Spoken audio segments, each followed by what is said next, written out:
Hello everyone, you are watching a segment of the Countdown program from December 25, 2023. Today is Monday, and I congratulate everyone who celebrates Christmas on this bright holiday. I'll talk about the themes of the postscript a little later, but now about the most important thing. The West tensed. Politicians are moaning from different directions. And even the head of European diplomacy, Josep Borrell, opened one eye with concern.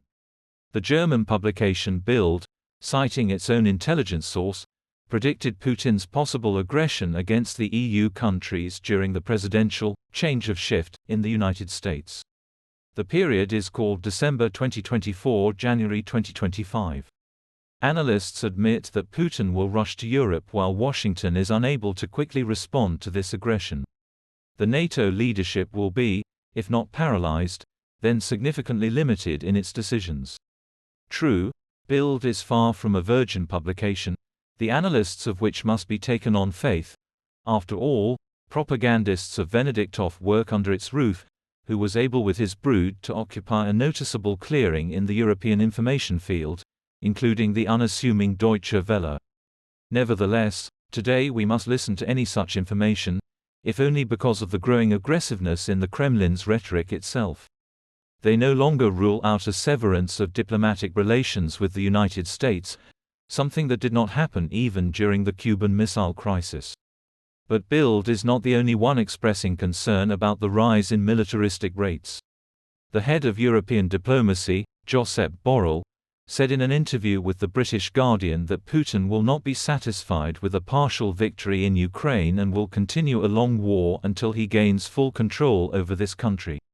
Quote, Putin cannot be satisfied with only part of Ukraine and the situation when the rest of Ukraine belongs to the European Union. He cannot be satisfied with a limited territorial victory. He will not stop the war, especially before the American elections, which could give him a much more favorable scenario. So we must be prepared for a high-intensity conflict that lasts for a long time. Putin decided to wage the war until complete victory. End of quote. Borrell added that in February 2022, 150,000 Russian military personnel were concentrated on the borders of Ukraine, and now 450,000 Russian military personnel are taking part in hostilities on the territory of the country, that is, 3 times more. Russia could never become a nation. It has always been an empire, with the Tsar, with the Soviets, and now with Putin. This is a constant for Russia and its political identity, and as a result it has become a threat to its neighbors and especially to us, Borrell said. Here comes what we constantly repeat.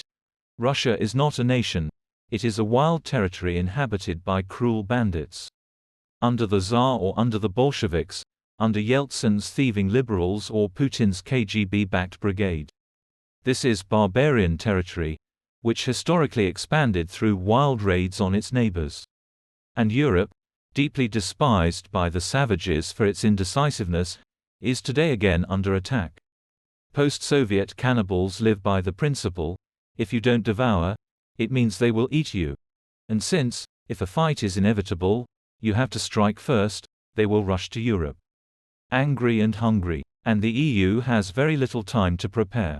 The head of the Ministry of Industry and Trade, Denis Manturov, who oversees the racist military-industrial complex, said that Russia is ahead of Western countries in the production of weapons. Become our patrons right now and look further in this program. The Ukrainian Air Force began to shoot down racist planes. The events are extremely unpleasant for Minshoy.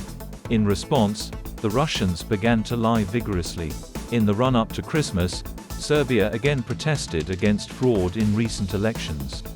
And Putin congratulated Vučić on the new year, wishing him success in the fight against Maidanization. Israeli army soldiers descended into one of the deepest bunkers in the Gaza Strip and showed what was inside before destroying it. Watch in the program, Postscript. The naked party at Ivleevers, which so excited the furry people, is actually a significant event. Its character echoes the late Tsarist Russia of the time of Rasputin, when the empire was mired in war and dangled in the historical loop of the intertemporal until the Bolshevik Revolution. While elite disgrace is being discussed in the cave, The US State Department reports an increase in the zone of control in the Arctic with the expansion of the continental shelf, as an extension of the country's land territory underwater. And that is all. See all of our programs on Patreon. And thanks to everyone who is becoming our patrons right now. Hugs to everyone. See you on Thursday. Glory to Ukraine.